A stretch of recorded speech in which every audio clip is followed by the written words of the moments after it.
Hi, I'm Matt Levitan, Director of Marketing for PlayStation Canada. We are at our annual PR event.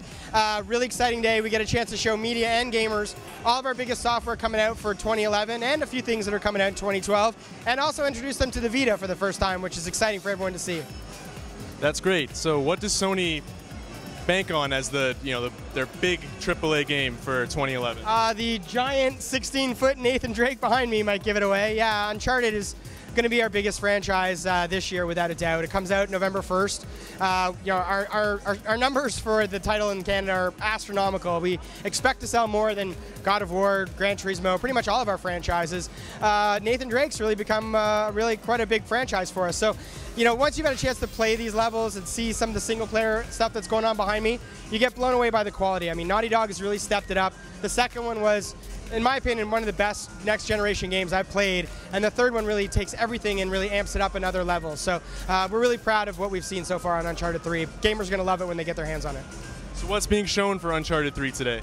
Right now we have some single-player levels that you've probably never seen, and then this afternoon actually we're going to switch to multiplayer. So we had an Uncharted beta that was released on the PSN, and we had I think it was almost 2 million people register for the beta in a little over 2.5 weeks, which is our largest beta ever on the PSN, larger than Battlefield, Call of Duty, anything, which is an amazing testament to the quality of the game.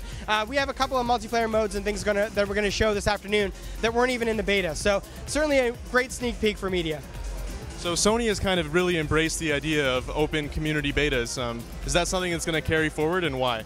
Yeah, I think it's great for both parties. It's great for gamers because they get a chance to play games before they come out, and also really be able to voice their opinion on stuff they think should be fixed. The development community and the guys working on the game get to get all this information, make tweaks, fix bugs, and when you're working on a multiplayer game that has a lot of leveling and a lot of RPG elements to it, you got to make sure that you have everything right. You got to make sure all the physics are working properly, the AI, and a lot of times the feedback that we get from a beta is what goes into making that game the finished product. So I think it's great for both parties, and you're going to see it continue for sure.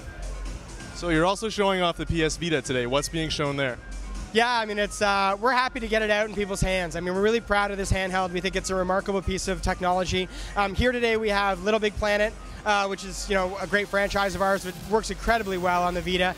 We also have Sound Shapes, which is actually developed here in Toronto by Queasy Games and a guy by the name of Jonathan Mack. So that's a great launch game of ours. I think we also have Hot Shots Golf and I believe Wipeout. So a lot of great games. The launch for the actual Vita itself is 2012, so it's going to come out early next year.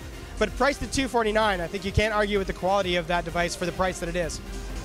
So what would you say is Sony's strategy for the PSN moving forward? For the PSN, good question. I think it really is content. And that isn't even necessarily games and DLC. That might be movies, that might be channels that you have access to, things like NHL Game Center or MLB Live. I mean, there's so much on the PSN that really makes it worth it. And also, you don't have to pay any subscription format, so you're not paying that $60 a year like our competitors charge. So, once you take care of your own ISP charges, you're free to explore and buy and play whatever content you want. And I think, we see gamers embrace that and really love our offerings on there. Is there anything we should look out for in particular come 2012? The Last Guardian, I think, is probably the one that I'm most excited about. I mean, I love Ico and Shadow. I think those are two of the very best games on the PS2. And I've had a chance to see the development process of The Last Guardian and see where they're going with it. And I'm incredibly impressed with what that will be when it launches next year. I'd say that's going to be our biggest one for 2012. All right, well, thank you for talking to us. All right, thank you.